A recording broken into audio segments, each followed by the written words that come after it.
bring you the news as it happens from around the state and around the region and even around the world. That will certainly come to play as President Donald Trump is on his way to a NATO summit in the Netherlands as we speak. In fact, we can give you a live look at some of the arrivals of the different politicians and world leaders headed to the Netherlands for this meeting today. A lot to talk about, certainly the continued action and military offenses between Israel and Iran, the war in Ukraine continuing, and the president has made it clear one of his big topics is defense spending from other NATO members and potentially difficult discussions with allies, other member nations of NATO, over their defense spending and whether it meets the levels that the president would like to see. So that is all to come over the next 2 hours that we're with you here on the Wisconsin Live Desk. But wanted to start with this. Yes, it is pouring right now, at least in our studios just north of downtown Milwaukee. Clearly some rain on the camera lens as well. And then we have another great shot to show you here. I believe they're stopped right now. But this is our weather vehicle, our new tool in our FOX6 tool chest, so to speak here. Our weather vehicle that's out and about on the streets today. Looks like they just pulled over, but we're driving through some of the neighborhoods, checking out the scene on what turned out to be quite a stormy last hour or so here in southeastern Wisconsin. So a lot to come, but we're going to start with some of the fun here on the Wisconsin Live Desk, because anytime you get the racing sausages live in the show with a pair of Brewers as well to go with it, you got to take advantage of that. There you have them, the 5 racing sausages, along with some of the stars of this Milwaukee Brewers team. Sal Frelick hanging out at the Boys and Girls Club, the Mary Ryan Boys and Girls Club today. Daz Cameron was also making an appearance there with the Boys and Girls Clubs, joined at the time by Mayor Cavalier Johnson, the chairwoman of the Milwaukee County Board of Supervisors, Marcelia Nicholson, and many of the other people associated with the Boys and Girls Club, including Jeff Snell and some others. A special visit to this location still goes on until about 1:15 or so, so we'll take advantage of the sausages still hanging out there. They were able to join members of the Boys and Girls Club, the kids, leading games for anyone there at the club ages 9 to 12, so quite a day for the kids at the, let's try to see if I can listen into a little bit if we're getting any of the audio for you here. Just background noise, no interviews to tell you, but from the Mary Ryan Boys and Girls Club, children ages 9 to 12 getting to hang with the crew, including Sal Frelick, who has been such an amazing player for the Brewers over his time here in Milwaukee. The Boys and Girls Club, of course, a nonprofit that gives impactful academic and recreational programming to youth in Milwaukee. And it's an extension of the Boys and Girls Club of Greater Milwaukee, which serves the Sherman Park neighborhood community specifically.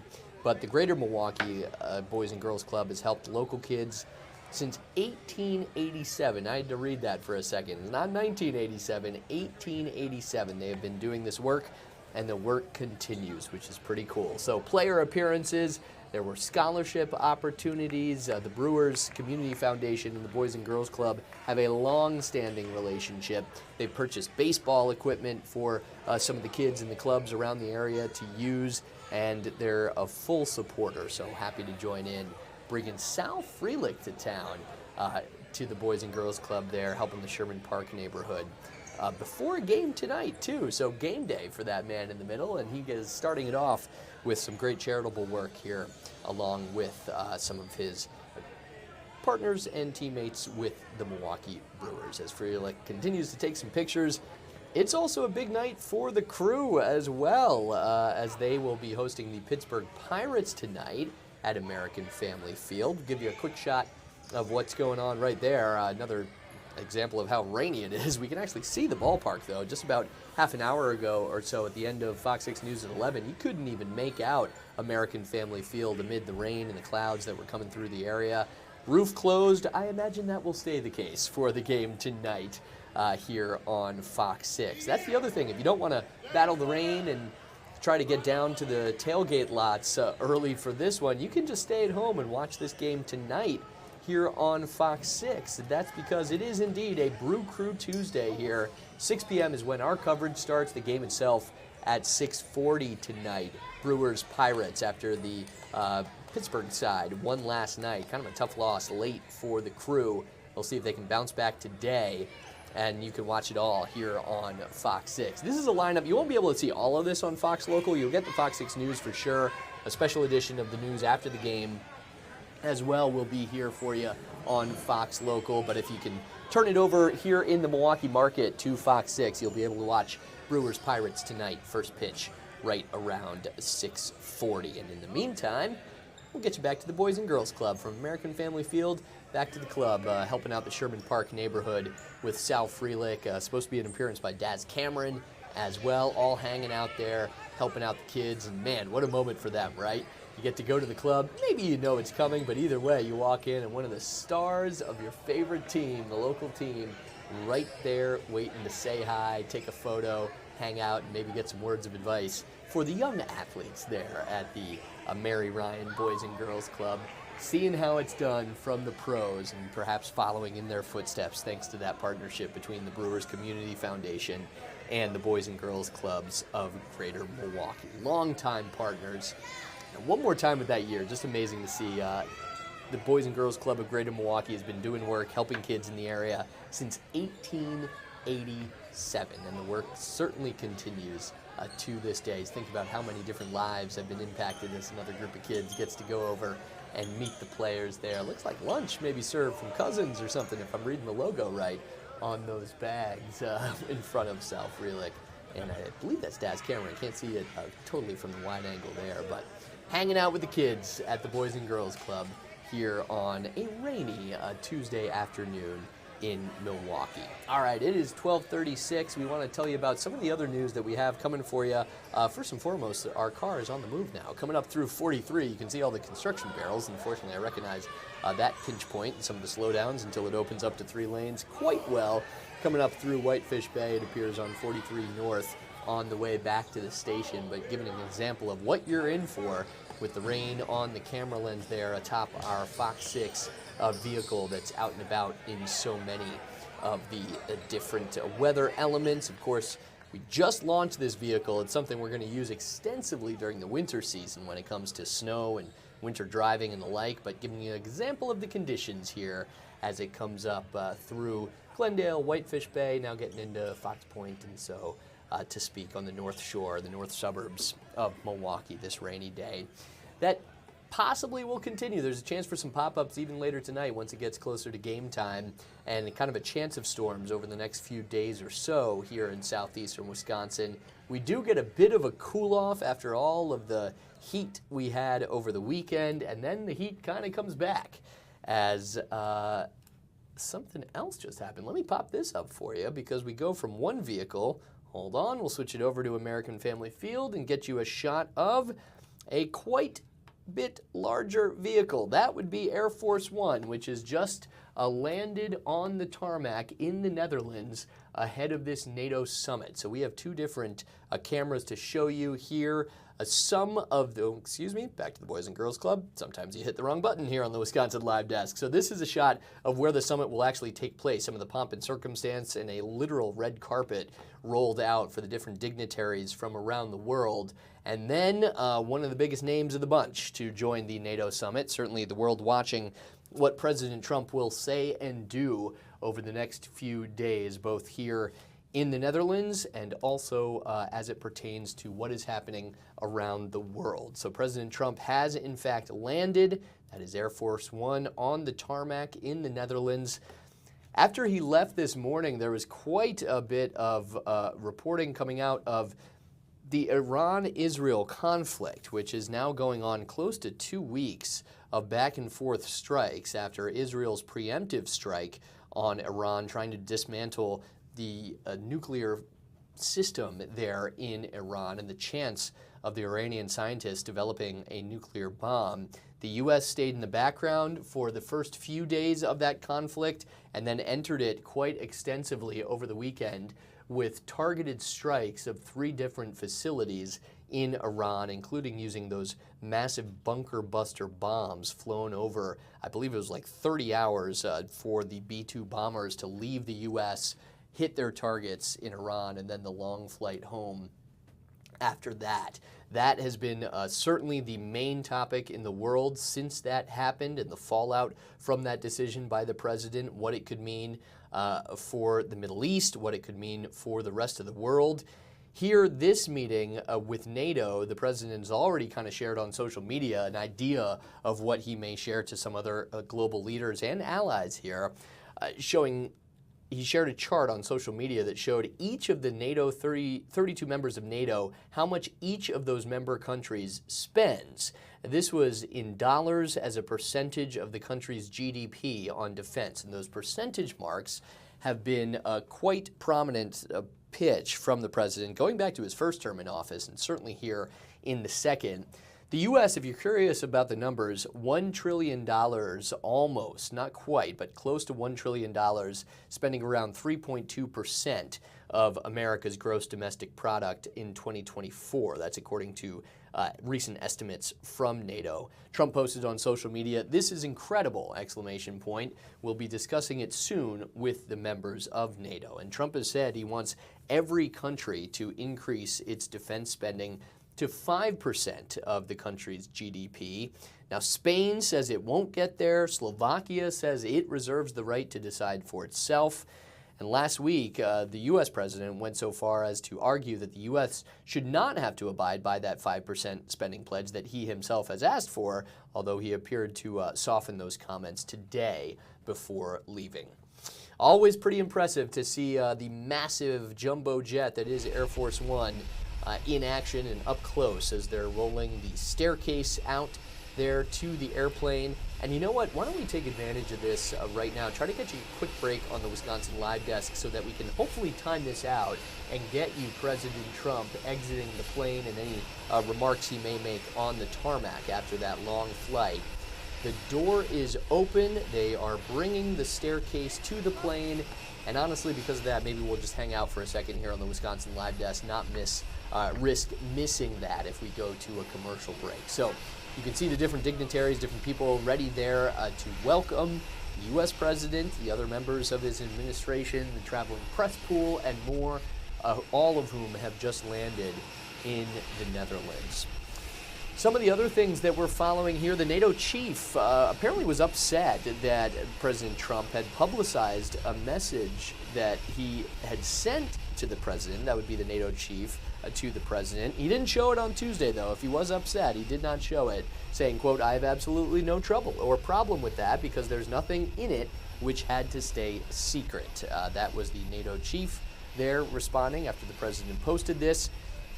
Trump, while he was flying to the NATO summit at The Hague, published a screenshot of a private message that the NATO chief, Mark Rutte, had said, quote, "Donald, you have driven us to a really, really important moment for America and Europe and the world. You will achieve something no American president in decades could get done." And the chief said, quote, went on to say, "Europe is going to pay in a big way, as they should, and it will be your win." Now, he also wants NATO leaders to endorse huge spending hikes for the alliance, and that, as you can see, an ally of the president ahead of these meetings tomorrow and today in the Netherlands. Air Force One has touched down. We'll switch over really quick to some of the other dignitaries arriving for this summit, the 32 different member nations of NATO, all on hand in the Netherlands for what will be potentially interesting conversations, depending which countries seem to abide by what President Trump wants, which ones seem to be holding out. Another shot of Air Force One as we await the president's arrival. He at least has an ally in the NATO chief, according to a direct message sent between the two that President Trump posted on social media sites after that. Some of the other things from the president, just getting you caught up on some of the news as it has happened today. Initially, after the strikes on Iran's nuclear facilities over the weekend by B-2 bombers, as well as at least one American submarine, the president said that those strikes had, quote, completely and totally obliterated key nuclear enrichment facilities. He says the pilots that dropped those bombs on nuclear sites should be given credit for doing a, quote, unbelievable job, and that cable networks like CNN and MSNBC, in this case, he called them both scum. and that they should apologize to the pilots of the B-2 planes. Those two networks and some of their correspondents for a long time have had tough reporting on his different administrations here, and in fact is questioning if those facilities were in fact completely and totally obliterated, as the president claims. Different damage assessments are still underway, trying to independently verify the president's claims there.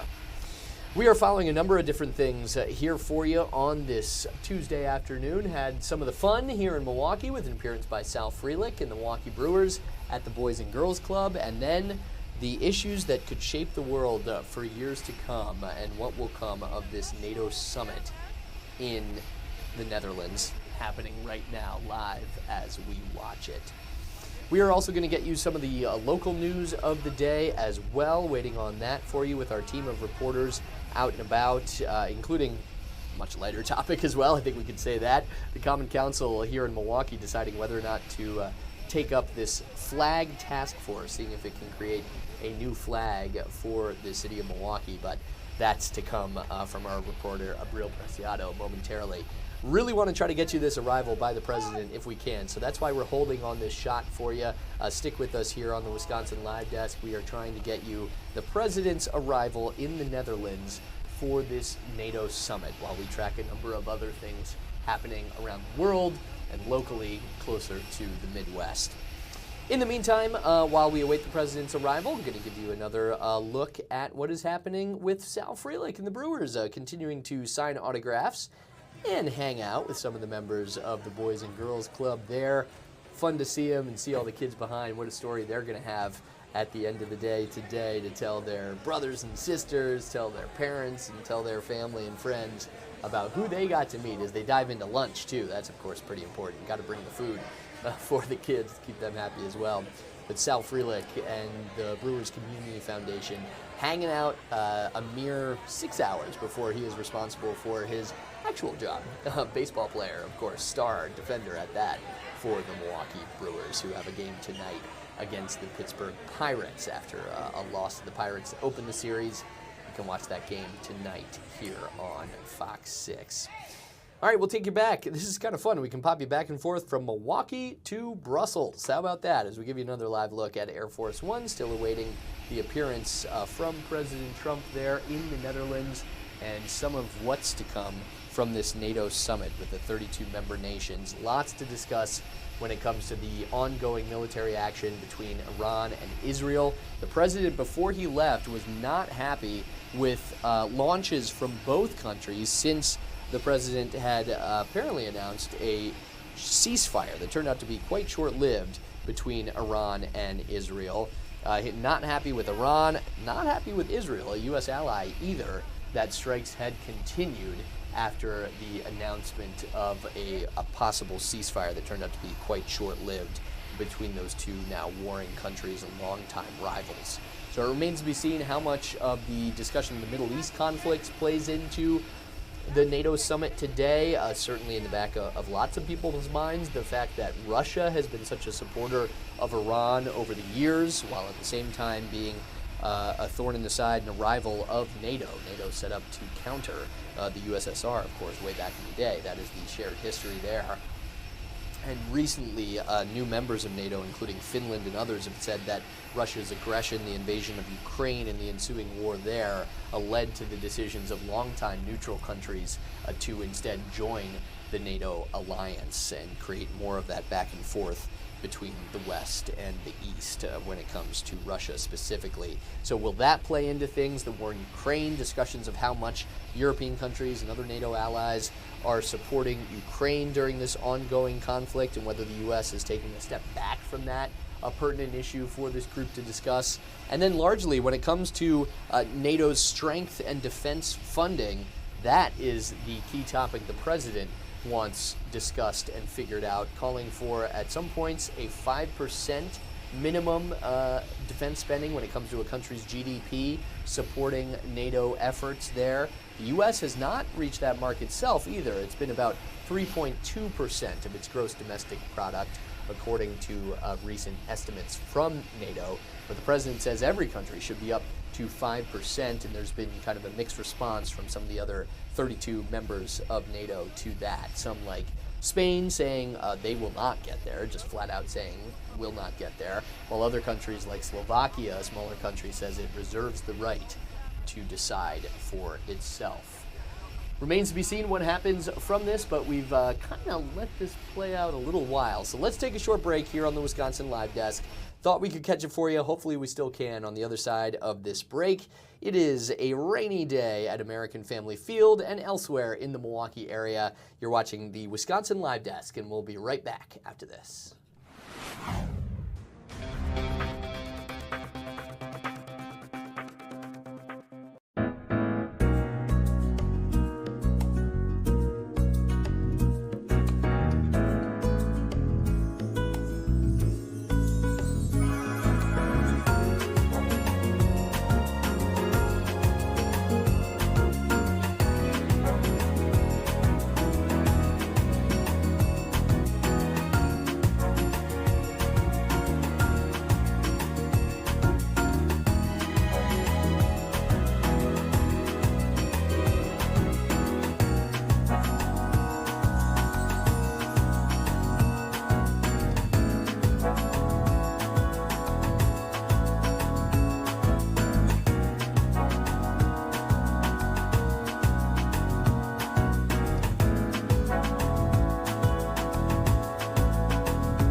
This is the Wisconsin Live Desk.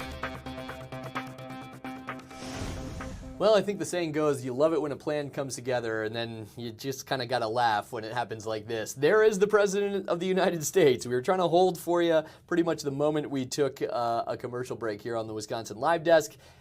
President Donald Trump walked off of Air Force One, his arrival on the tarmac there in the Netherlands. You can see him wearing that white Make America Great Again hat there in the back seat as the motorcade, a wave from the president there, the motorcade leaving the airport in the Netherlands on its way to The Hague, which is the home site of this NATO summit today. The 32 different member nations are all arriving today. We've seen a number of the other arrivals from other dignitaries and world leaders, members of the 32-member alliance, meeting in the Netherlands today. And now one of the people that everyone wants to hear from, President Donald Trump, also has arrived. Caught a flash of it there. He basically exited Air Force One, a few handshakes to the people waiting on the tarmac, and then it was right into that vehicle and on his way as we're watching the departure there from the Netherlands. So as the arrivals continue as well, we'll try to bring you that throughout the rest of our window here on the Wisconsin Live Desk with you each and every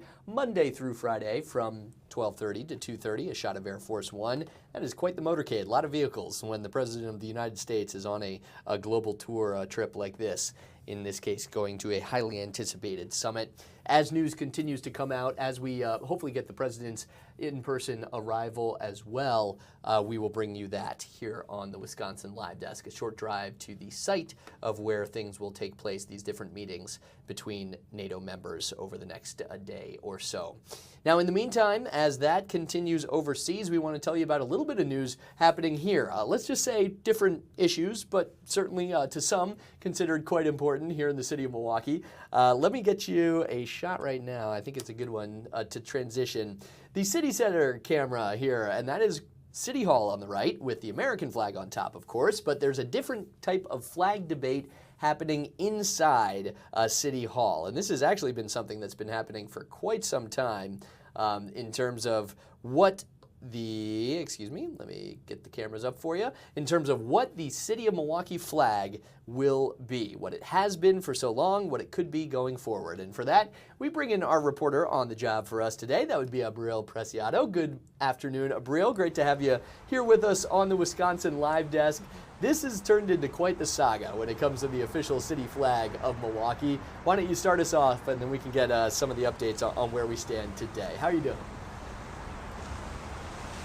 Hey Carl, good afternoon, and good afternoon everyone that's watching us. I mean, you said it yourself right now, it's an ongoing saga that we have been following for quite some time already, actually. And so as we know right now, it's a debate about discussing what happens or what the new Milwaukee flag will look like. Today, Milwaukee Common Council voted for the creation of a task force that will work on finding that next flag that they hope to approve by the end of this year. So what brings us out here near the third ward is the fact that we're actually trying to speak to people, showing them the original flag, which is this. Sorry, let me pull it up right now, which is this one that I have right here on the screen. This is the original flag. And then we're also showing them the people's flag, which is this one. So we're just kind of going around right now, trying to speak to people, get their reactions and their opinions regarding both of them. Obviously, both of these flags are the ones that many people say that they know. Many of them actually know the sunrise more, and that's pretty much what we have been hearing from people, that they thought that was the original flag. And so obviously, as we know now, is that they're going to be working on creating a completely new one, which would mean like a new design. Obviously, they can also submit the current one, but that's pretty much what we're finding out today. That obviously they're taking now more steps into finding that original flag. So it's been, obviously we've been battling right now with the weather. It stopped raining, so luckily we were able to speak to people that really were able to tell us a little bit more about what they thought about the original flag, kind of going through the icons. As you guys saw, the original flag has many icons, many little symbolisms in there, and so many of them expressed the fact, pointed that out. And then they also pointed out some things on the sunrise flag as well. But that's pretty much what we're hearing right now. We're still trying to gather more elements for the story, but so far that's what we know. We know that Common Council voted to approve this task force, which they hope to help create and find finally that Milwaukee flag that we have been waiting for as well. A lot of people are probably saying, I can't believe we're still talking about this because the amount of time that we have talked about it is real. But if you don't mind, could you pull out your phone again? Because that's a perfect example visually here on the live desk to show the different examples. Oh, good save. You caught it there. The two different versions. Yeah, that was pretty funny. The two different versions that is up for debate, and then possibly a new one. So what you're looking at right there, what Abril mentioned, is the actual City of Milwaukee flag, which honestly you do not see around Milwaukee very much. And there's a lot of different elements. Some people think it's pretty busy. There's even just kind of outdated elements, like County Stadium is still the stadium listed on there, even though County Stadium no longer is standing. It's, of course, onto American Family Field, but it was Miller Park. And then some of the different symbols, too, that people don't seem to want represented as the official city flag anymore.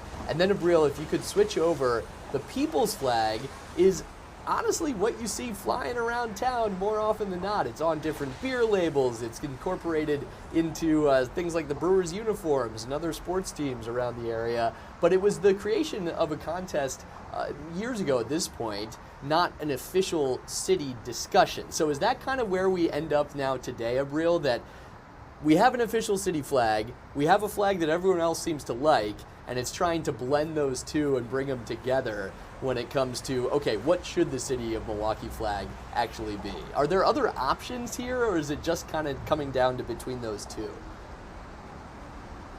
No, so they're actually trying to come up with 10 final options. So we spoke to Alderman Burgalis right after Common Council meeting today, and he explained how, you know, people can actually submit the people's flag as well as one of the options or one of the submissions for to be considered for the Milwaukee flag as well.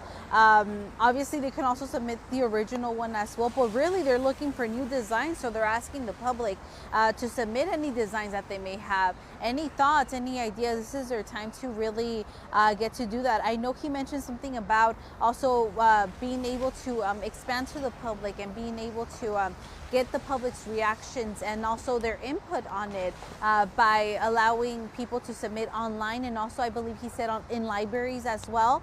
So they're really trying to get the whole community involved, have their input on it, have a say in it, and essentially also if you're a drawer, I can't submit anything because I'm a horrible drawer, but if you draw and you're great at making something visual, submit it, because you never know, it could be chosen. I know something that really stood out to me that he said during our interview is the fact that when they were in the process of searching for the last flag, which is the people's flag, he said that they had about 50 finalists. So that really goes to show that, you know, there's a lot of great work out there, and possibly even more now, you know, that we're in 2025 as well. So a lot of things could change, a lot of new brilliant ideas can come out now, and so they're asking the public to also take part of it. But yeah, as explained, they just approved right now the task force. The next step is to create, is to sign it off, and to finally start the work, start getting those submissions, and eventually, you know, finding out and approving that last flag. I'm with you. I don't think any of our designs are going to be the final choice because I'm also not that good a drawer, so you won't be relying on Abril and myself for this. But I do like that idea. Maybe that was part of the issue of why it kind of sputtered out the last time around with the Common Council is, okay, if we're going to do this, let's not just have two different options. Let's actually open it up and see what other ideas. Now I'm kind of curious what other options or different designs will come of this, with the entire city able to submit possibly and see where it ends up. What's been the reaction? I know you started some of this reporting last week even. What's been the reaction from people you talked to last week and today about if they're invested in this, if they're interested in this, or if they're just kind of like, why are our publicly elected officials spending so much time over a flag? So, I mean, last week when I spoke with people, they were saying that we were really just trying to see if this is something that they were interested in hearing about, or that they were concerned about, and they really just said that, you know, they thought that the city would be there were more important things to focus on. Many of them addressed, like, you know, violence and whatnot, and the flag was kind of like the last option. But right now, from what I heard from people, and again, you know, we were battling right now with the weather, and we were able to speak to people, willingly able to speak to us about the flag and about the options. And many of them said that they think it's cool. They actually didn't know that this was a debate up for discussion. Many of them thought that the people's flag, which is the one with the sunrise, they thought that one was already the Milwaukee flag. So many of them kind of were kind of like in surprised, but at the same time, they did express that many of them did say that it would be nice to maybe possibly have a mixture of both in one flag, coming up with a good idea, but they think it's something cool, and they do feel that they're open for change as well, especially now. There's obviously a lot of things have changed from when the original flag first was brought up compared to now. So that's something that, you know, people did make sure to express during our conversations right now. And since finally the rain is done, the challenge of the weather maybe not as much of a factor. We'll let you get back to it, Abril, see who else you can hear from. But hey, if you're watching here on Fox Local or on our YouTube channel and you're an artist, you have an idea, maybe partner up with an artist buddy of yours and get a design in, because it sounds like they're open to some ideas and some good ones at that. So thank you very much, Abril. We'll let you get back to it, and you can look for her reporting later today here on Fox Local. Thanks for joining the live desk. Thank you guys.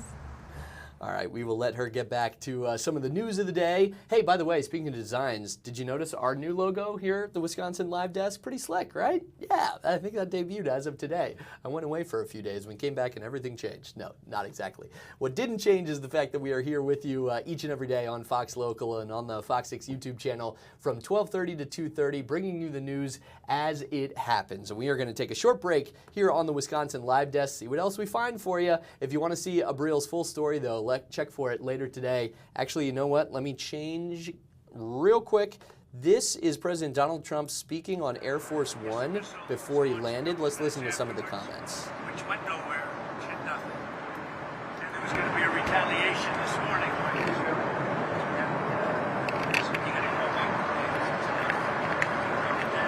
They did, which I respect very greatly. So nobody was killed. That was the sort. There had a lot of planes going in the wrong direction, you know that. Do you want any consequences for Israel? No, because they didn't do anything. They didn't do anything. They would have if they put out a statement of truth. And they didn't do anything. Sir, are you confident that this might not happen again, say in a couple of weeks? I think they're both tired of it. I think they don't want it to happen again. And Iran's not going to have a nuclear weapon, by the way. I think it's the last thing on their mind right now. Mr. President, did Iran make any commitments yesterday about uranium enrichment? But what? About uranium enrichment? They're not going to have enrichment, and they're not going to have a nuclear weapon, and they know that. They're going to get on to being the great trading nation. You know, they're very good traders. And they're going to be a great trading nation, and they have a lot of oil. They're going to do well. They're not going to have a nuclear weapon. So did they The last thing on Iran's mind right now is nuclear weapons. Can you clarify what you meant when you mentioned regime change in your Truth Social post the other night? Which? Regime change? Do No. you want to see regime change in Iran? No. If there was, there was. But no, I don't want it. I'd like to see everything calm down as quickly as possible. Regime change takes chaos. And ideally, we don't want to see so much chaos. So we'll see how it does. You know, the Iranians are very good traders, very good businessmen. And they got a lot of oil. They should be fine. They should be able to rebuild and do a good job. They're never going to have nuclear, but other than that, they should do a great job, which is exactly what I've been saying for years. You cannot let Iran have a nuclear weapon. But we're going to be with, where's Mark going? Marco's here someplace. You know, our great Secretary of State. But we cannot let them have a nuclear weapon. They won't have a nuclear weapon. And I will tell you, the last thing on their minds is nuclear weapons. They don't even want to think about nuclear. And our B-2 pilots made this all possible. They had a magnificent hit in the dark of night with no moon, no light, no nothing. They hit the target perfectly, wiped it out. And the press is very disrespectful. I saw CNN fake news going, well, maybe it wasn't a perfect hit, it was perfect. They said maybe it did destroy it. We agree it did destroy it. Maybe it could have destroyed it more. No, it couldn't have destroyed it more. Everyone hit. And it's very disrespectful to those great geniuses and patriots that flew those planes through tremendous danger. So CNN and MSDNC are a disgrace. And so are the others. I mean, they're pretty much all a disgrace.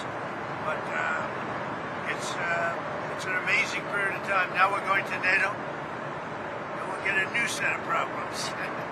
We'll solve a new set of problems. Do you think you'll meet with Zelensky when you're there? Yeah, probably. I'll say it. What would you say to him? I'll say, how you doing? He's in a tough situation. Should have never been there. Sir, you said a couple days ago that you didn't think the U.S. should have to agree to the 5% increase in GDP. Yeah, no, I don't think so. No. Do you want to carve out? I was the one that said that's what they should be paying, as you know. No, I should do something. And they're having a problem with Spain. There always a problem with Spain. Because Spain's not agreeing, which is very unfair to the rest of them. So the U.S. won't be increasing our GDP to 5%. I don't think we should pay what everyone else. You know, they're in Europe. We're not. You know, a lot of that money goes to rebuilding their bridges, their roads, so it can take heavy equipment. And, you know, we don't have any roads in Europe. We don't have any bridges in Europe. So, no, it wouldn't be quite the same thing for us. But we're with them. Are you still committed to Article 5 of NATO? Depends on your definition. There's numerous definitions of Article 5. You know that, right? But I'm committed to being So, I've become friends with many of those leaders, and I'm committed to helping them. What do you want the role of NATO to be going forward once these other countries are I spending just think more? by having a unified system, I think we're going to have stronger peace, better peace, and I think we have that. When I went to NATO, they were broke. When I first started this whole thing, seems like a long time ago, 9 years, but they were broke. I knew it immediately. I said, you guys are broke. They weren't paying their dues. 7 of the 28 countries at the time, it was 28, were paying their dues, but they weren't paying very much. It was broke. And I said, you're going to have to pay. And we did a whole thing, and now they're paying a lot. Then I said, you're going to have to lift it to 4% or 5%. And 5% is better. They just, I guess they're voting on that today, but they're going to be lifting to 5%. That's good. It gives them much more power. Mr. President, if there's language in the final summit declaration about aggression by Russia, would you be okay with that kind of language? Well, I'll have to take a look at it, but I'd like to see a deal with Russia. As you know, Vladimir called me up. He said, "Can I help you with Iran?" I said, "No, I don't need help with Iran. I need help with you." And I hope we're going to be getting a deal done with Russia. It's a shame. 6,000 soldiers died last week. More, 6,500 soldiers died last week. Russia, Ukraine, a war that never would have happened if I was president. So enjoy your flight. Can I ask you one more follow-up? Yeah. In your comments just now about Article 5, that will probably make some people in Europe concerned. Can you clarify what you mean? Are you still committed to mutual defense? I'm committed to saving lives. I'm committed to life and safety. And I'm going to give you an exact definition when I get there. I just don't want to do it on the back of an airplane. And one other question on energy. What's your take on the oil price situation right now? I think it's great. I love it. It dropped almost $10 yesterday. I put out a statement, get it down, because a lot of people aren't able to do things when the energy goes down. We have a lot less conflict. So it came down, and our energy department's doing a great job. We're drilling like we've never drilled before. We're keeping it down. We're going to keep it down until all these wars are settled. Thank you very much, everybody. I'll see you. Iranian supercells in the United States. Yeah, Biden let a lot of supercells in. Biden was an incompetent president, had no idea what he was doing. He hardly ever signed a document. Other people signed documents for him with the auto pen. It was gross incompetence. And among everything else, he let a lot of supercells in, many from Iran. But hopefully we'll take care of them. What Biden did to this country should never be forgotten. Sir, you have to be the Milwaukee Prize now, sir. And that was President Donald Trump speaking on Air Force One. We brought you his arrival live here on the live desk. That was a recording of his speech, or excuse me, his Q&A with members of the media on board Air Force One before arrival. He is now in the Netherlands ahead of that NATO summit. You heard a lot of discussion there on what the percentages possibly could be for the different member allies of NATO contributing their percentage of a GDP to defense of the alliance. Also a question there at the end about the mutual defense clause and wording. The president kind of shying away from that, saying he wouldn't answer a direct question or a direct answer on that in the back of a plane. So it remains to be seen some of the other interviews he will give while he is in the Netherlands for that summit. And of course, at the beginning of those remarks, discussing the fact that, according to him, he says Iran will never have a nuclear weapon, following up with the U.S. strikes, adding to what Israel has done to Iran's nuclear program over the last few days. All right, so that gets you up to speed on a number of things that have already happened today. We are going to take a short break here on the live desk and then continue with our coverage from Milwaukee, Wisconsin after this.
This is the Wisconsin Live Desk.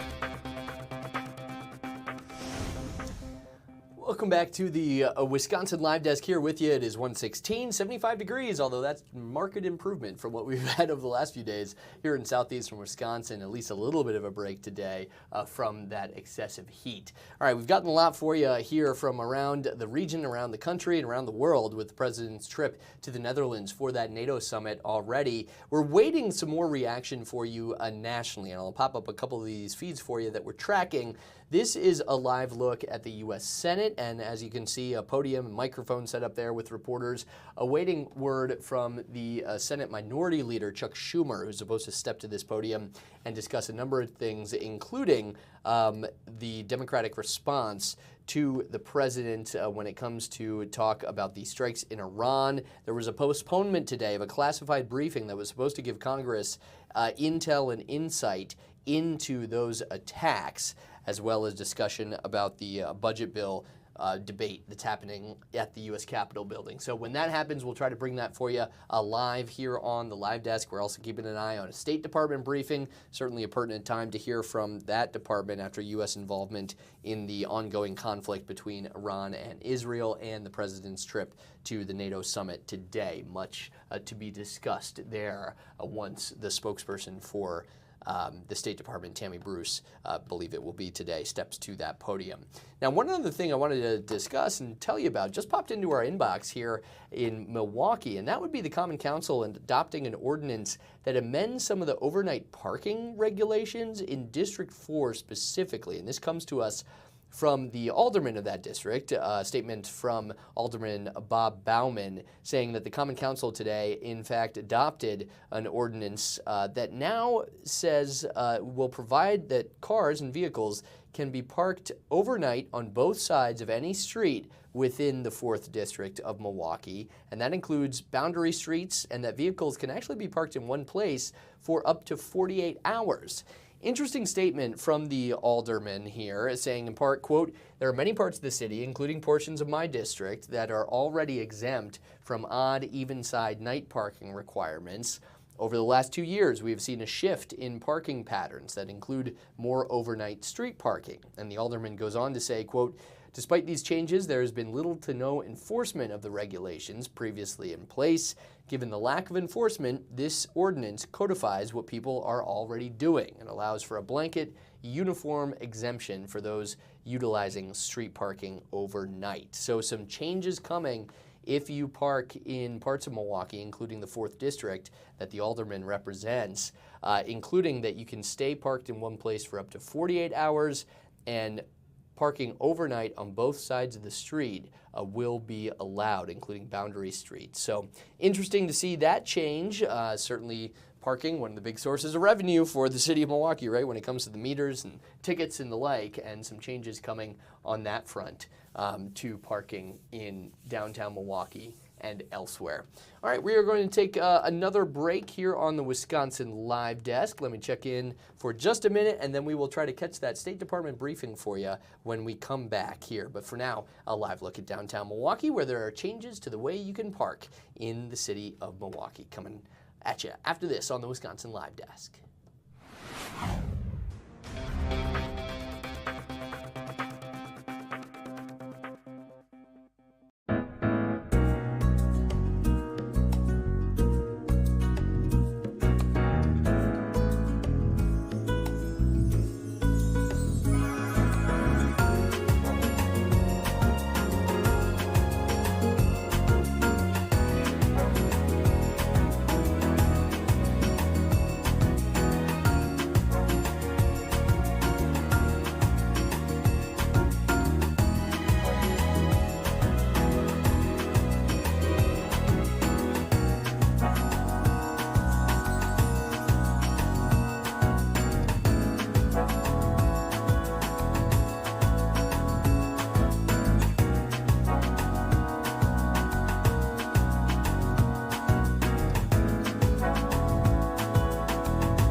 This is the Wisconsin Live Desk. Welcome back to the Wisconsin Live Desk. Carl Defenbaugh with you here as we keep it rolling. We mentioned that State Department briefing. Tammy Bruce, the State Department spokesperson, has just stepped to the microphone, the podium there. So let's listen in live to what's happening. Certainly a lot to discuss with the president now in the Netherlands. 702-7843. That is +1 202-702-7843 via Signal, Telegram, or WhatsApp, or go to rewardsforjustice.net. That again is up to a $5 million reward for Mahmoud Shah Habibi for his safe return. And again, that is rewardsforjustice.net. Excuse me.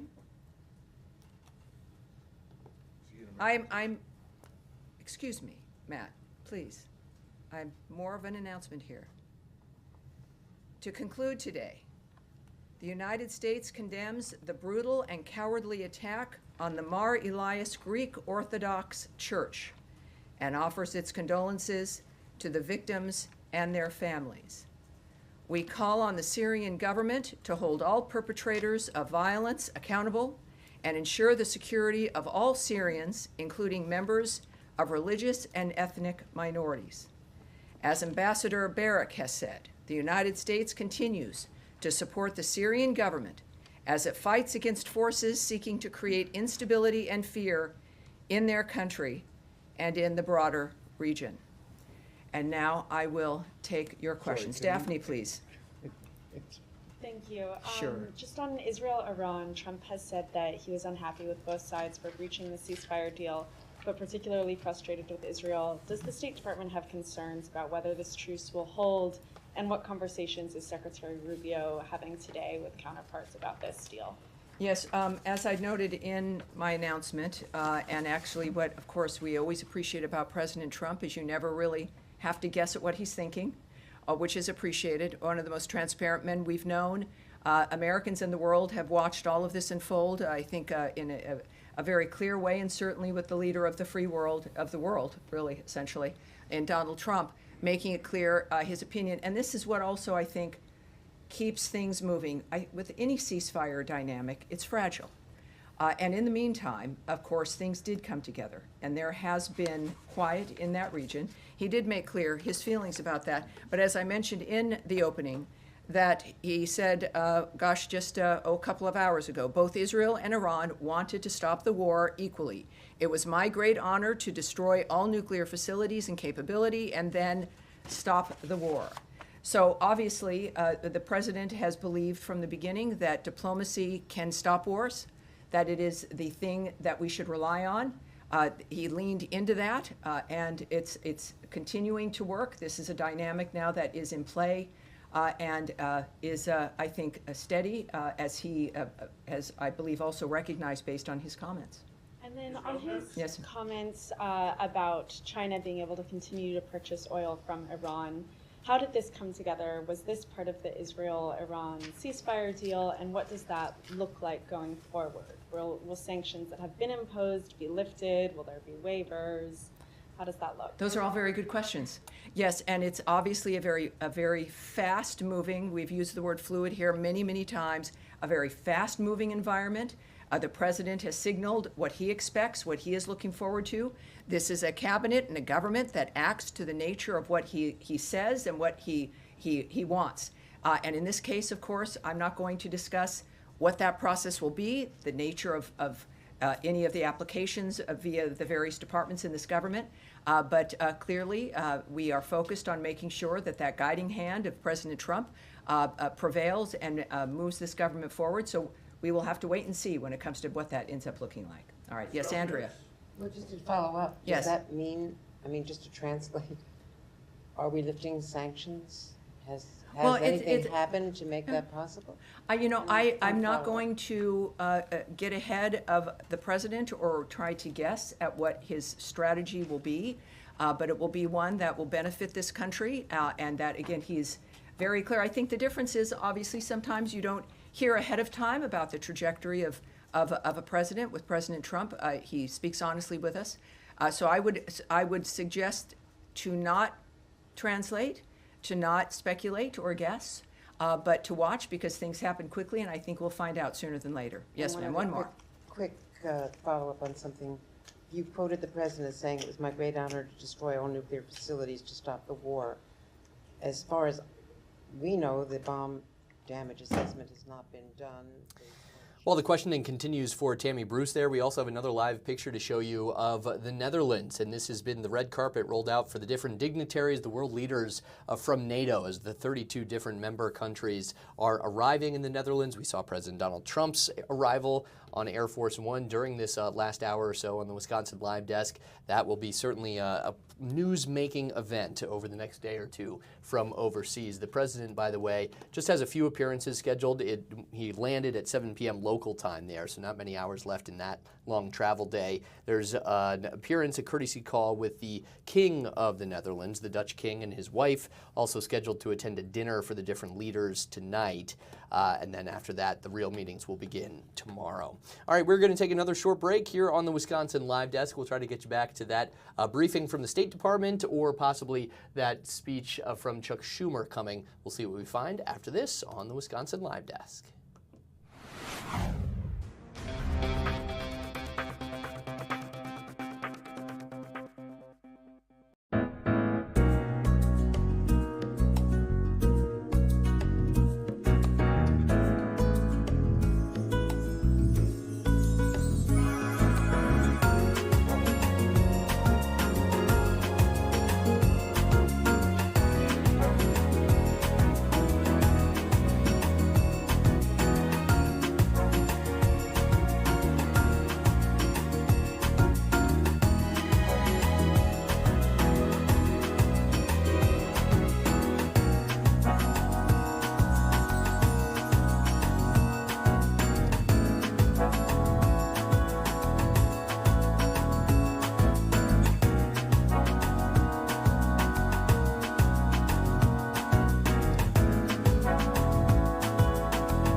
This is the Wisconsin Live Desk. Hey, welcome back. Carl Deffenbaugh with you here on the Wisconsin Live Desk, giving you a live look at downtown Milwaukee. Nice to see a little bit of blue sky there after some torrential rain for a moment or so.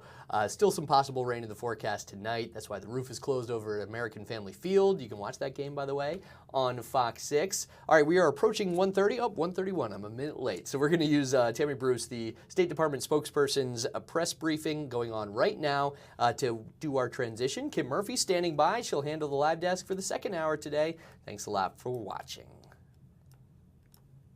States assists and helps facilitate the natural national security of another nation. So I look at that in his approach in certain things, and that's been certainly his attitude about it, and it seems to be a correct one. It's one I agree with. So I think we'll see that, if that in fact is the case here, and we'll find out. All right. Yes, ma'am. Is there any sort of monitoring mechanism for the ceasefire if it continues to hold? Will there be a third party that is making sure that both sides are adhering to this ceasefire? Well, as the State Department, I can't really speak to that. I think that's a DOD question and certainly a White House question. And then how do you view the next steps for nuclear talks potentially resuming in light of the ceasefire? Is there anything on the schedule, any follow-on conversations between the two sides to try to resume the talks that had been Well, scheduled? I can't speak to a schedule. I'm not going to guess or speculate about when something might happen. What we do know, and President Trump throughout this process had been tweeting about the fact that this would be a good time for negotiations to renew, for these talks to renew. Of course, with some disappointment that it got to this point. He has been committed to diplomacy and to discussions. Obviously, he's displayed that for these last 5 months, and I would think that that has not changed. So the commitment, not just from President Trump, but also from Secretary Rubio, to minimize the need and go out of your way for the need to not engage militarily, is clearly a hallmark for him and his view of national security and foreign policy, as it is for Secretary Rubio. And I would expect that approach and that commitment to remain the same. Impeachment? Yes, go ahead. Thanks, Tammy. Just to follow on that, over the weekend, the president, many other cabinet members, they said that the strikes by the U.S. military on Iranian facilities had obliterated the nuclear program. Because of that, do you see that as buying more time for these negotiations to play out? Has the urgency at all changed?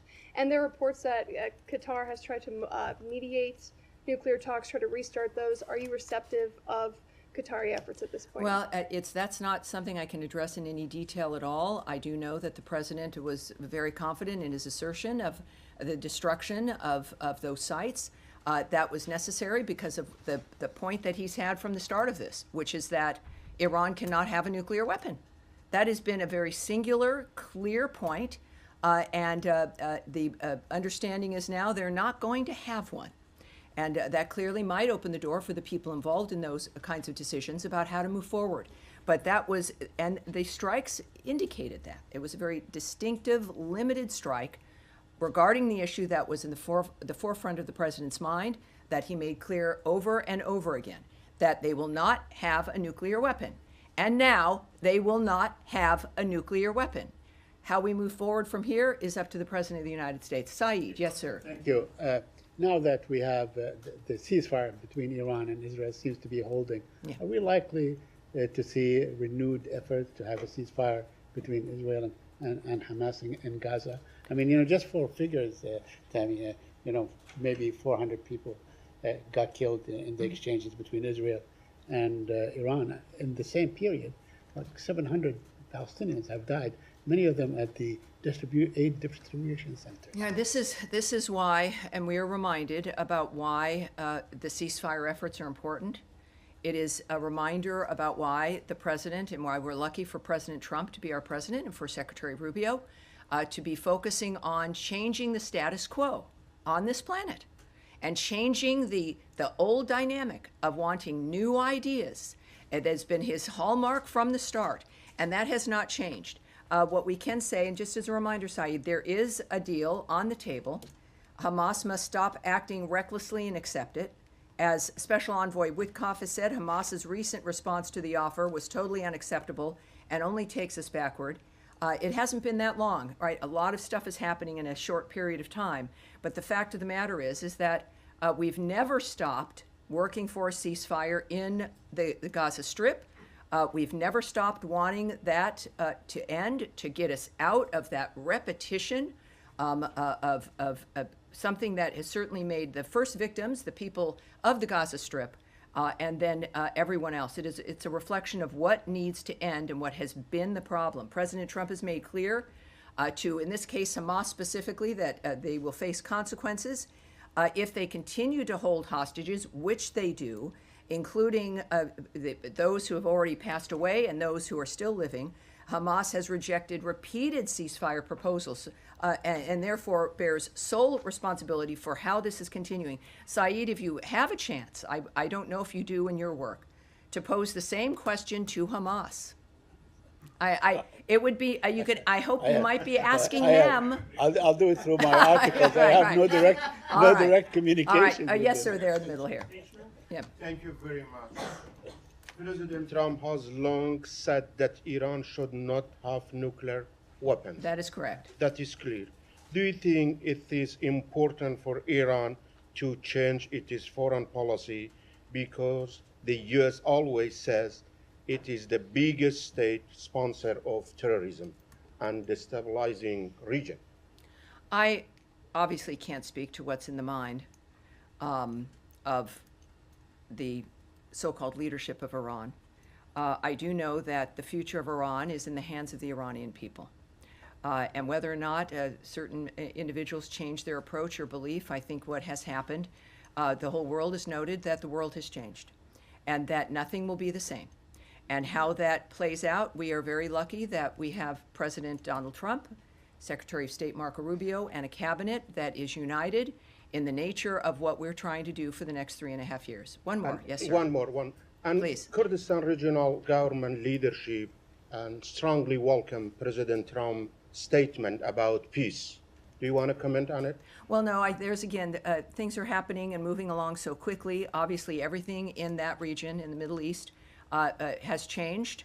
And we will have to see where those who are leading this charge and this change, again, the American leadership here with Trump, Rubio, and J.D. Vance, of course, just strong leadership across the board. We're very lucky, as we've seen also with Secretary of Defense Pete Hegseth.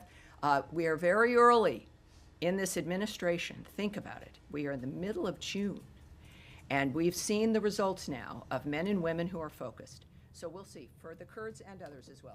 Good afternoon. This is the second hour of the Wisconsin Live Desk. I am Kim Murphy. We're monitoring a couple of things happening right now. You see President Trump and other dignitaries are arriving for the NATO summit. At the same time, when you're right, this is the daily briefing from the State Department from Tammy Bruce. Of course, a lot of questions focusing on whether there is indeed a ceasefire between Iran and Iraq. There was an exchange between both nations after the ceasefire was announced, and President Trump had some very harsh words for both Iran and Israel for threatening this very delicate ceasefire. So the president right now is overseas. He's at that NATO summit, and he is going to be facing a lot of questions there abroad on whether or not this means that the United States is fully involved in the conflict between Israel and Iran. Also, he is going to face comments and questions about a new deal that has been struck that all nations, NATO nations, share some of the financial burden of being NATO countries and having a military presence, a peacekeeping presence in so many areas of the world. And the president has brokered a deal where the nations, the members, will each contribute 5% of their gross domestic product. So that is a number that is out there, 5%. So it's not a flat 5% across the board, but it is equaling the playing field, so to speak, on how much the nations contribute to NATO. The president has been very critical of the organization, saying that the U.S. has for far too long shouldered so much of the expense. Let's listen in right now to what is happening as the president there is greeting the dignitaries there, the king and queen of the Netherlands.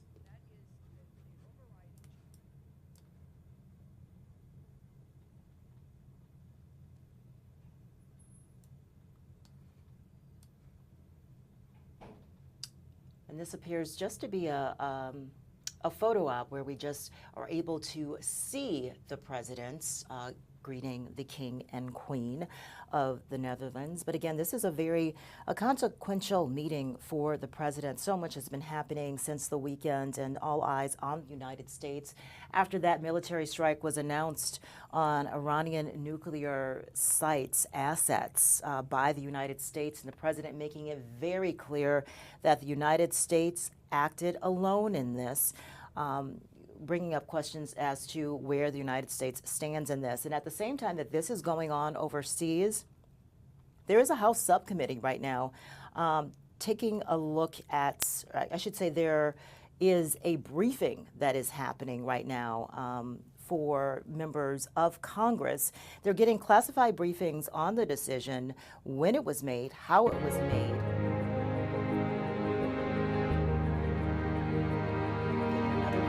So let's listen.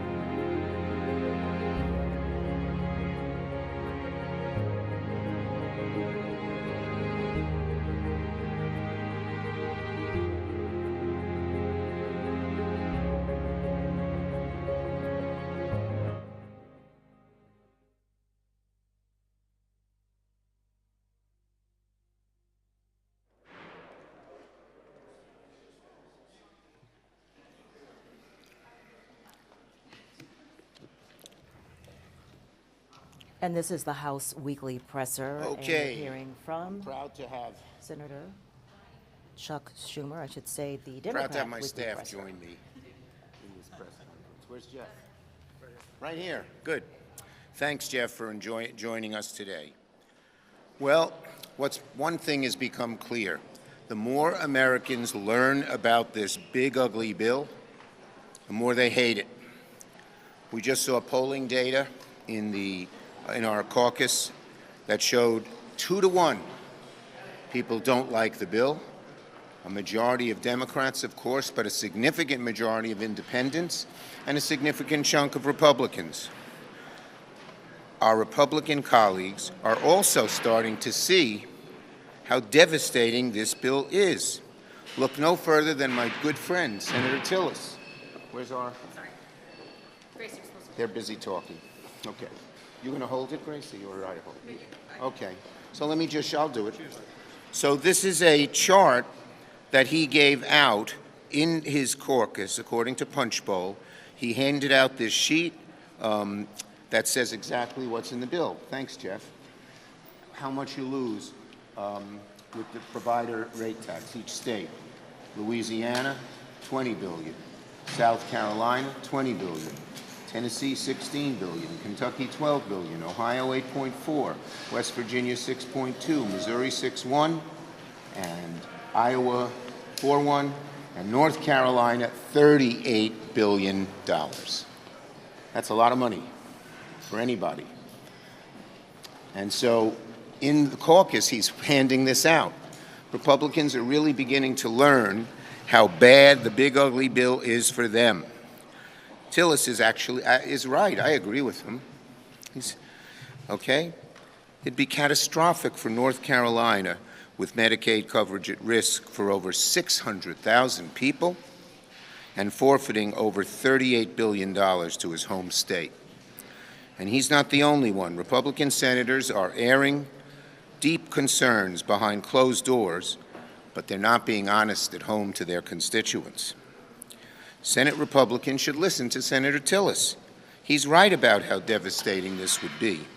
Republicans might not want to be honest with the American people in public, but Democrats sure as hell will be, now and throughout the summer and on into next year. Senate Democrats have been beating the drum, doing our best to reveal exactly what the bill does. And the more we learn about the bill, the more awful it is. And the more awful it is, the harder we fight. And we know the American people are on our side. So we know just letting them know what's in the bill is very bad for them and shows what we are for.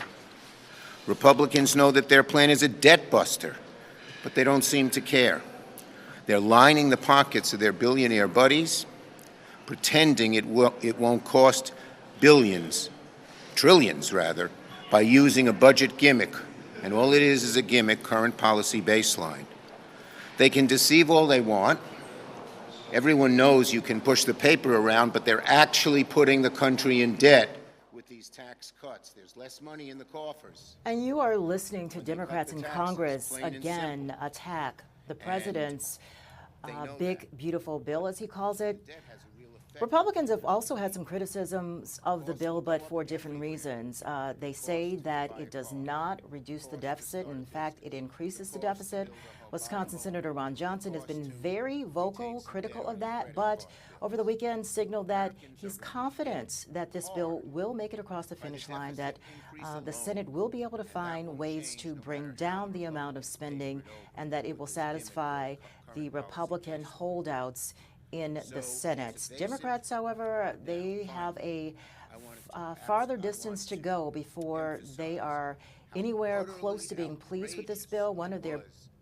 A number of criticisms of this bill, but saying that millions of Americans will be kicked off of Medicaid.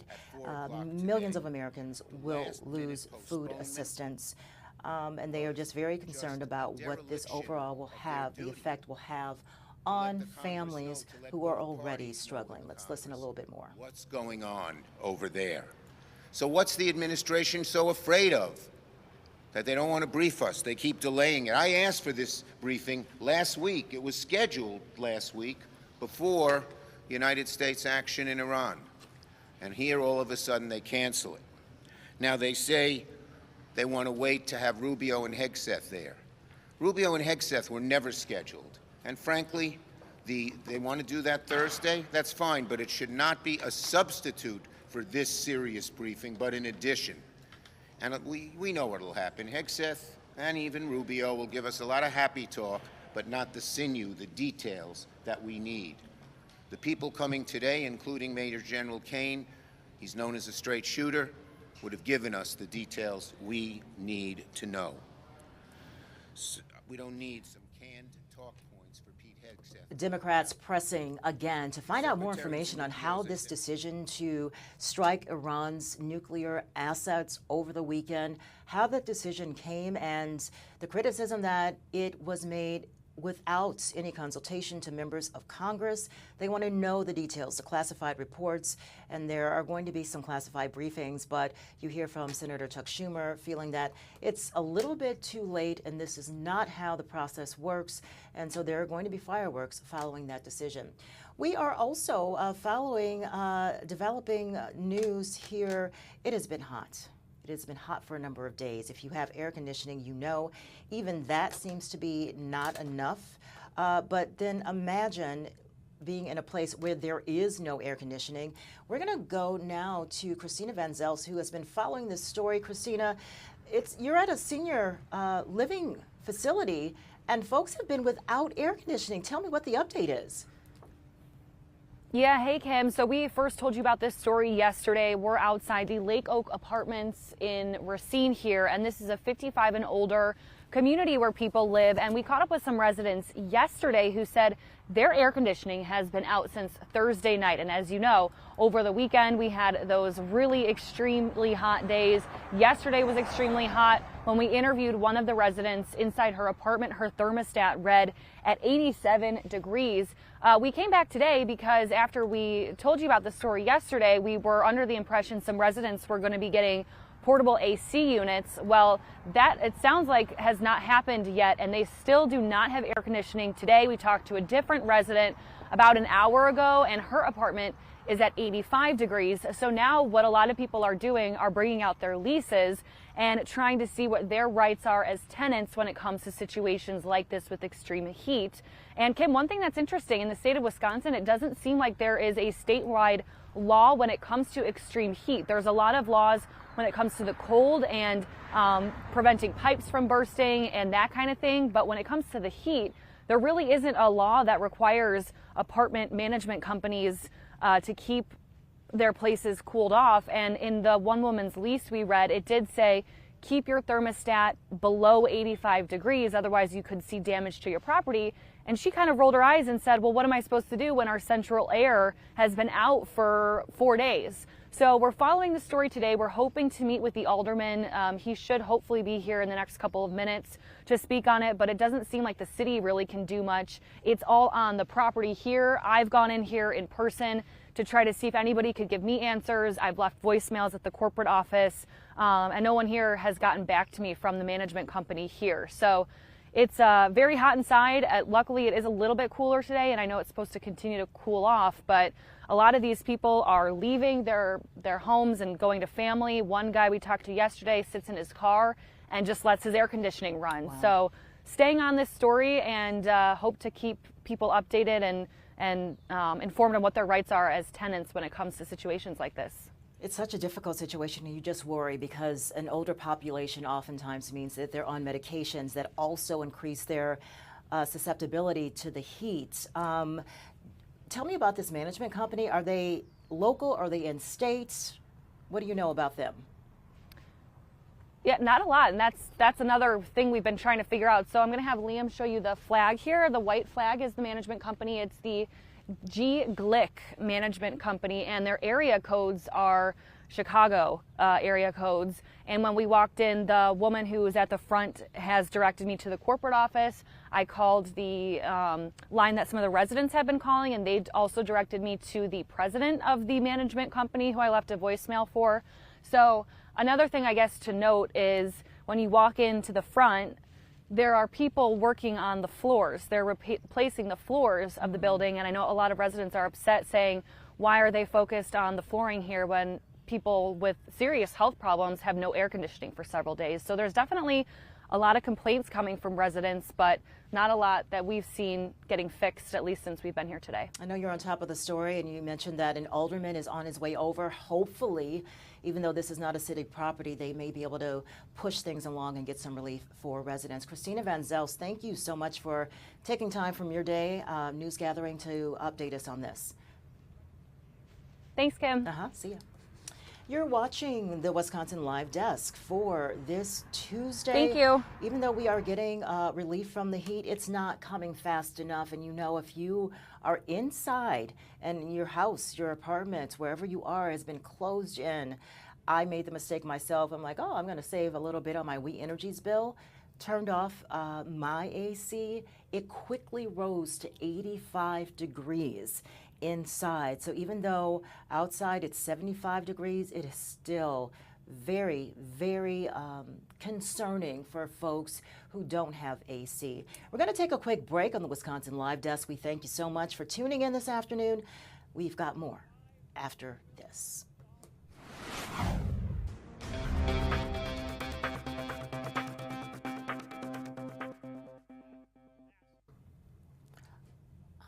forgot to hit the TVU part.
This is the Wisconsin Live Desk.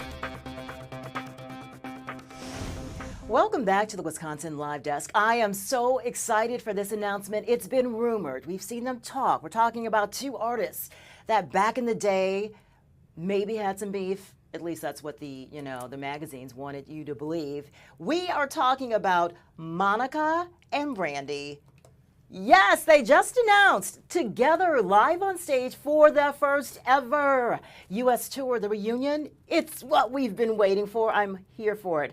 the Boys Mind Tour with special guests Kelly Rowland, Mooney Long, American Idol winner, and it's coming to Pfizer Forum. We don't even have to travel. It's Friday, October 17th.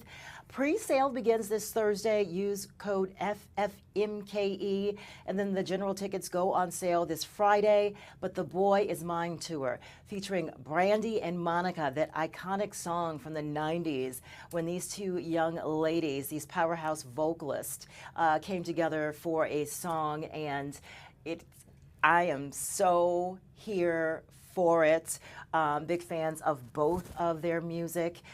So it is happening, no longer a rumor. You know, sometimes we get faked out on like social media where fans will create announcements, teases of what they want to happen. But this is actual. We can confirm that the Boy Is Mine Tour is coming to Pfizer Forum. So get ready to go back to the 90s. I'm here for it. In fact, I don't know if I actually ever left the 90s musically. All right, we are following another story that is also from Racine. This is some really good news for folks down there. A new housing development is going to have a groundbreaking this afternoon, and it's a pretty significant groundbreaking. It's going to add affordable housing. This is Pritchard Park Place, and you see the shovels that are lined up there, and dignitaries are going to be joining us. This is the old Regency Mall property down in Racine.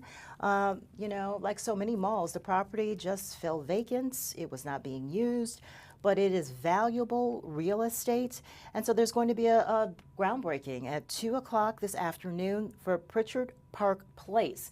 Phase 2, the first phase of that was, of course, clearing the area for development. There are going to be apartments there. This is a $120 million development. It's going to include 266 apartments, seven, carriage homes, and the first tenants should be ready to move in. The apartments should be ready early 2026. And then the next phase of this, after the construction of the apartments, there's going to be retail space, there's going to be commercial space in the future. But this is really, really a big deal for Racine. Pritchard Park, the old Regent Mall, Racine Regency Mall. It was big back in the day, but you know, as so many of our favorite stores, our national stores, moved out, as you know, long before the pandemic, they were facing pressures from online shopping. People have just changed. We have changed the way we shop. You know, it's so much more convenient, and you have so many more options when you shop online. And so you match fewer customers coming in, less traffic in those malls, in addition to the rent prices for those properties going up. And so many national retailers just simply pulled out one by one. And then we also saw the anchor stores leave. And so that property, the Regency Mall property, just ultimately folded, and it was just there, sitting there. And now there's this big $120 million investment for folks down in Racine that opens up an opportunity for folks to find affordable housing. Every place really that you talk about, you consider, there is a squeeze on available properties. And homeownership, quite frankly, is out of reach for so many people with the amount that they need to save for a down payment.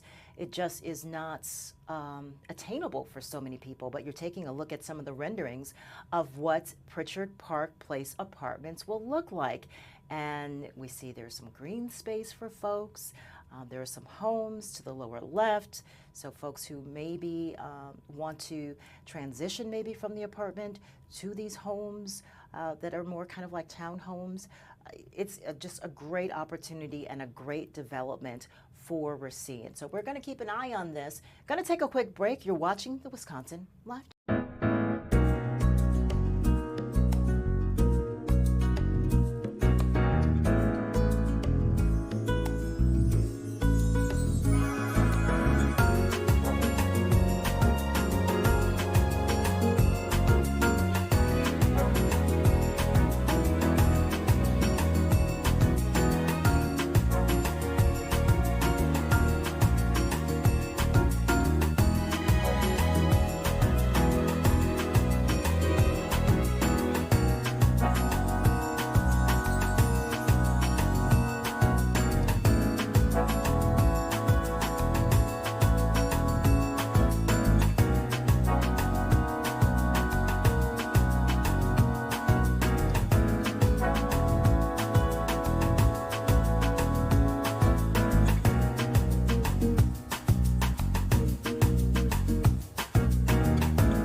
This is the Wisconsin Live Desk.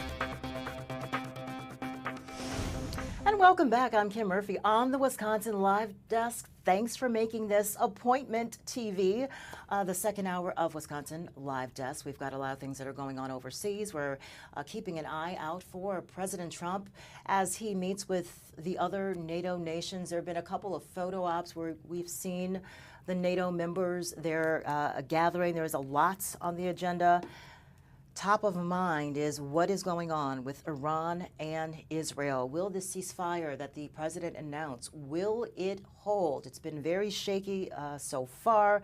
There has been an exchange of missiles between Israel and Iran earlier. The president's condemning both nations, saying that this is no way to achieve peace, to end this war. And this is being considered to be a war after Israel killed at least 14 scientists in an unannounced and unprecedented attack on Iran's nuclear sites and scientists. And we are just watching this very closely to find out exactly what this means for the United States. How involved are we going to be as the president is in the Netherlands for the NATO summit? There's just so much uncertainty here. Another thing that is going to be discussed, NATO leaders are expected to endorse a goal of spending 5% of their gross domestic product on security.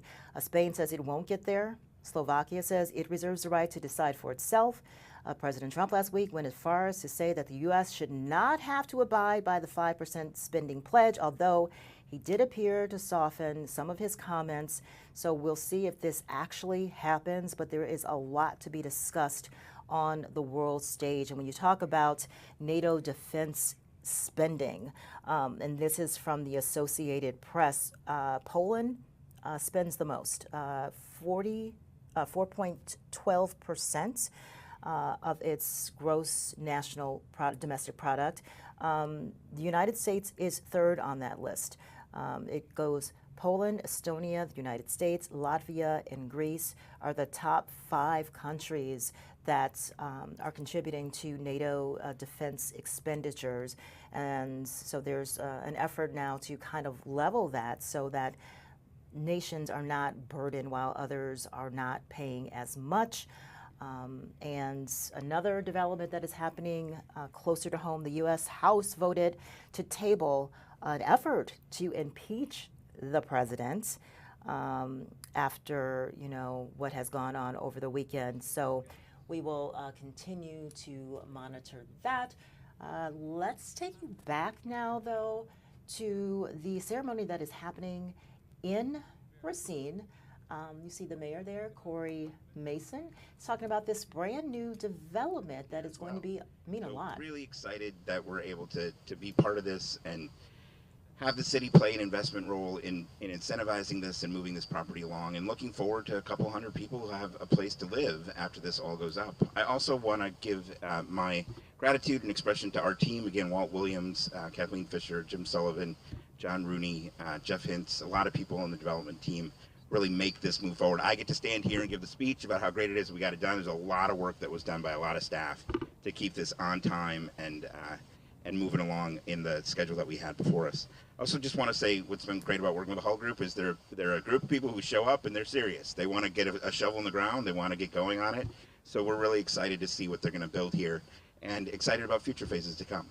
So with that, I want to thank the Hull Group for being here. Excited to break ground on a couple hundred new apartment units, and it's my opportunity to introduce Kevin, who will talk about the construction. Kevin, thanks so much. Yeah. Yeah, thanks everyone for coming today, and we're really excited to be here. I'm Kevin White, president of Berghammer Construction, and so first and foremost, I want to thank the City of Racine, specifically Mayor Mason. I don't think I've seen a project come together this quick in some time. Kudos to the whole team that got us here. The Hull Group came up to our office in December, so just a little bit more than 6 months ago. We hadn't even met them before that. And one thing was really apparent. They were absolutely serious about starting this as soon as possible. So usually that conversation comes up with most clients, and usually we ask follow-up questions like, do you own the land? answer is usually no. Have you talked to the city yet? Usually the answer is no. And then how about funding? And they're like, we're not there yet. So in this case, Hull came absolutely prepared. Their group had a vision, wanted to execute it very quickly, and they came fully loaded, ready to go. So I can't say enough. I've not seen a team do it better than them, quicker than them, and transparent, open process, and the same goes for Racine too. So thank you. I'm going to introduce our project team, so if you're here, just raise your hand. I'll start out with Berghammer's team. So Todd Morgan is our project manager. He's actually the one that reached out to the Hull group. I think that was an email. We never expected it to be returned so quickly. And then suddenly they were coming to our office like the following Monday in the middle of December. And I think we were in the office till about like 7 o'clock at night. I think that means we hit it off, or they didn't want to go outside. I'm not sure which one that was, but yeah. So Todd's heading up our construction team. Abby Sagard is our project coordinator. Tony Schuchart did all of our estimating work getting up to this point. And then our superintendent, Paul Harvey, isn't here today, but he's going to be joining us. He's running another multifamily job right now. So with that, our architectural team is led by Steve Smith over at Stephen Perry Smith Architects. Eric Nezeth is here. They really jumped into it and got us to a point where we have the ability to start this summer. So a lot of work had to go in the last couple months to get us here, so thank you. The whole team from Harwood, civil engineering, if you guys raise your hands, they did an incredible job. They had a little bit more work to do. We might have given them a little bit more time too than the architectural group, so we brought them on early. And obviously there's a lot to unpack here, both old and new. So. And you're listening to groundbreaking that's happening in Racine at the old Regency Mall. Right now I'm giving you a behind-the-scenes look. This is one of our reporters, Caroline Elliott, I believe, who is, you can see on the White House grounds, there is so much that is happening as the president is overseas at the NATO summit. To clear some things up, there is a NATO goal for all nations to contribute 5% of their gross domestic product. The United States, President Trump has signaled that he's not so much on board with that. So to clear that up, to clarify that, so it will be interesting to see if the United States does agree to set this goal with other countries. Spain already has said it won't be there. It will not reach those goals in the time frame that is desired. But the president has been very critical, even on the campaign trail, of NATO, questioning whether the United States should even be a part of NATO. So we'll see what happens after that. The other thing that has happened this afternoon, congressional leaders were supposed to get an update on exactly how the United States strikes this weekend on Iran's nuclear assets, how that happens without congressional approval or discussion. Well, Associated Press is now reporting that the administration canceled that meeting, that intelligence briefing that was supposed to happen, and now has rescheduled it for Thursday, when they will then be able to grill the Defense Secretary Pete Hegseth and the Secretary of State Marco Rubio. And we heard a little bit of the tail end of that when we were getting the Democratic response from Chuck Schumer, saying that he doesn't expect any real details or answers to the questions that will be asked from the administration or administration officials. But there is still just a lot of uncertainty what exactly is happening there. There is a very, very tentative ceasefire right now between Israel and Iran, and the world really is just holding its breath, hoping that this does stay in place and that Iran does come back to the table. We are going to take oh no, we've got some action happening here. Let's go back now to Racine, where they're actually breaking ground. Let's listen.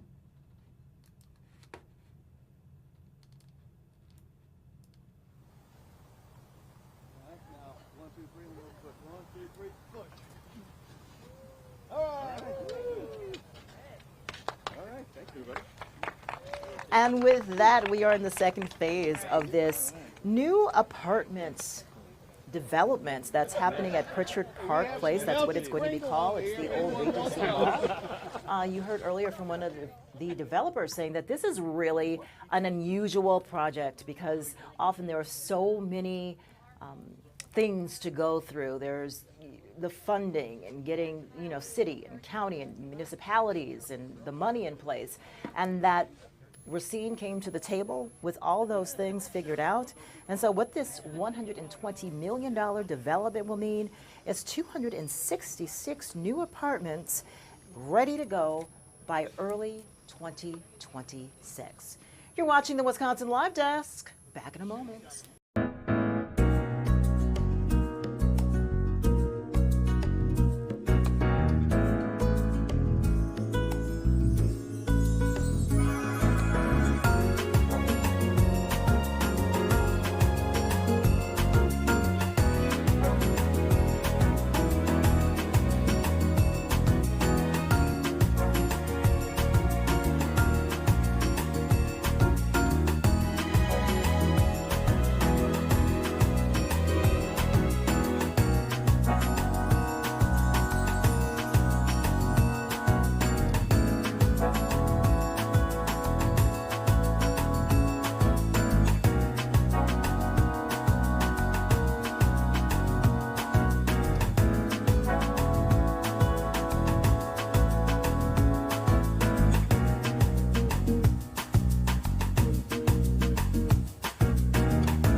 This is the Wisconsin Live Desk.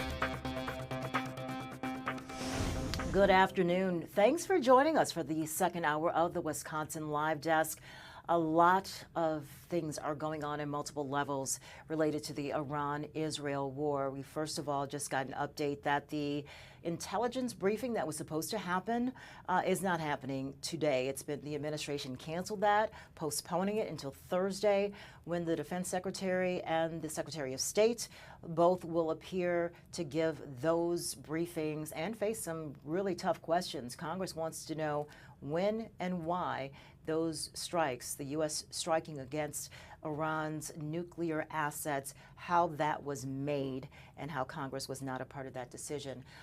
Happening right now, the UN is also discussing the situation of what exactly is going on with Iran and Israel. Let's listen. We are now in the current situation. Madam President, in 4 months from now, the Security Council will no longer be seized of the Iran nuclear issue under Resolution 2231, and we urgently need to come back to a diplomatic solution. Let us be clear in what will be the last session in this format under UNSCR 2231. A lasting solution to the Iranian nuclear issue can only be through a negotiated deal, not military action. A fully functioning nuclear deal will be conducive to the stabilization of the whole region. Last Friday, as part of an intense diplomatic engagement, EU High Representative Kallas, together with the foreign ministers of France, Germany, and the United Kingdom, met with the Iranian foreign minister in Geneva. They reiterated the long-standing concerns about Iran's expansion of its nuclear program, and they discussed avenues towards a negotiated solution.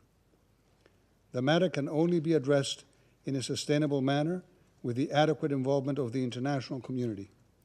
Moreover, the IAEA is and should remain the sole impartial and independent international organization to monitor and verify the implementation of Iran's nuclear non-proliferation commitments. Diplomacy, Madam President, must prevail. The European Union High Representative will continue to contribute to all diplomatic efforts to reduce tensions and to find a lasting solution to the Iran nuclear issue. Thank you. I thank His Excellency Mr. Lambrinidis for his briefing. I now give the floor to Ambassador Samuels-Bogar. Thank you, Madam President. I'm speaking in my capacities as the Security Council's appointed facilitator for the implementation of Resolution 2231. The 90th Facilitator's Report was agreed by Council members on 20th June 2025. I would like to thank all Council members for their cooperation and constructive engagement in this process, and for their willingness to seek consensus and compromise in preparing the report. As this is Slovenia's first report as facilitator since taking up the role on 29 May 2025, I'm especially grateful for everyone's kind support and the extra flexibility shown due to resulting time constraints. The report provides a factual account of the activities related to the 2231 format of the Security Council, which took place from 14 December 2024 to 23 June 2025. It includes several subsections, namely the summaries of activities, monitoring the implementation of the resolution. You're hearing the UN Security Council get a briefing on the Middle East tensions and trying to figure out where we go from here. So to bring you up to speed, earlier today, Israel accused Iran of launching missiles into its airspace after a truce was supposed to take effect. The Iranian military denied firing on Israel, but Israel's Prime Minister Benjamin Netanyahu's office has said that it is holding off on a tougher strike after speaking with President Trump. The president also communicating that the ceasefire right now is in effect, but it's a shaky one. Under-Secretary General Di Carlo has already referred to this report in her statement. Second, during the reporting period, a total of 19 notes were circulated within the 2231. You're watching the Wisconsin Live Desk. In addition, we'll be back a total right of after 10 this. official communications.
This is the Wisconsin Live Desk. It's been been going on for weeks now, but the prosecution has rested in the Sean Diddy Combs sex trafficking and racketeering trial. Diddy is not expected to testify in his defense. At the beginning of this trial, it was anticipated that this trial would be over by the 4th of July, and we're certainly closing in on that. So with, you do the math, it appears that the defense will not take many days in presenting its case with the holiday next week, and so we could have a verdict in this. This case centers around two witnesses, Cassie Ventura, the artist known as Cassandra Ventura, known as Cassie, and a witness known as Jane, to protect her identity. And both say that they were partners of Sean Combs, but also say that they were part of these freak-offs and that they were treated like sex workers. So that is the crux of this case, the sex trafficking. And then the prosecutors have also tried to establish that this was a business enterprise, bringing in many of his aides, his people that were around him, and their testimonies of what exactly their responsibilities included. And we heard from several assistants saying that they were responsible for booking the hotel rooms where these freak-offs happened, buying the supplies for these freak-offs, cleaning the rooms after the freak-offs, and the very last, his right-hand assistant, known as KK, testified that she was kind of the fixer. And she was the person. It was revealed, that incident that was captured on tape in the Intercontinental. This assistant, KK, was the person who first made the call to the hotel security saying, we want that video. What will it take for us to get that video? And ultimately, Sean Diddy Combs paid $100,000 to get what he believed was the only copy of the assault that happened in the hotel. So the prosecution has rested its case, and we will bring you updates as soon as they happen. And the other thing that I want to share with you, just announced Brandy and Monica together live on stage. The Boy Is Mine, the reunion. It's never happened before. We fans have been asking for this forever in a day. Well, it is actually happening. It's happening at Pfizer Forum, which is pretty cool, on Friday, October 17th. Pre-sale begins on Thursday. Use the code FF for Pfizer Forum, MKE. General tickets go on sale this Friday. We're talking about all of the hits. I mean, they've done a versus before, when artists, trade songs back and forth, and then fans get the ultimate treat because they get to decide. They get all of the music. They get two great artists. Well, now there's no versus. They are coming together. The Boy Is Mine tour. So that is something to look forward to. Tell your friends. Tell everybody that this is happening. And then I want to give you a little bit of inside baseball. I know. It has been hot as heck. Who drinks coffee when it's 80 degrees? This girl. Some habits die hard. So this is some of the things that we do in the commercial break. I take a little sip of my coffee. And yes, it is not cold coffee, iced coffee, because that doesn't have the same kick to me. But speaking of baseball, the Brewers, guess what? They're going to be on Fox 6 tonight against the Pirates. Fox 6 has you covered. 6 o'clock, we want you to join us for on air. We will have the pre-game right there. So Fox 6 News, that's happening at 5. 6 o'clock, the Brewers live pre-game, but you can watch Fox 6 News right here on the Fox Local app or your Fox Local streaming at home. 6:40 is when the pitch happens against the Brewers and the Pirates. And then after the game, there'll be a special edition of Fox 6 News, followed by the 1% Club and The Snake. Those are two new shows on Fox. They're very easy to get addicted to. So check us out either right here on the Fox Local app, or you can watch us live, our 5 o'clock news. And of course, I'll be with Ben Handelman at 4 o'clock today. And stay with us for more news. Some of the things that we covered. The heat is still very much an issue for southeastern Wisconsin. There are tenants in a senior living facility in Racine who have been without air conditioning since last Thursday. The city, hands tied because the city does not own the property. Our Christina Van Zelst is on this story, and she will have a live report. She's speaking with an alderman to find out if there is anything that the city can do. You also saw that there's a groundbreaking that is happening in Racine, and we're going to have an update on that, what it means to the area. The old Regency Mall, it's no more, but something really new is happening there. And then we also kind of want to keep an eye on the weather. We had some storms that moved through pretty early. Will we have more of that this evening, and when does the heat return?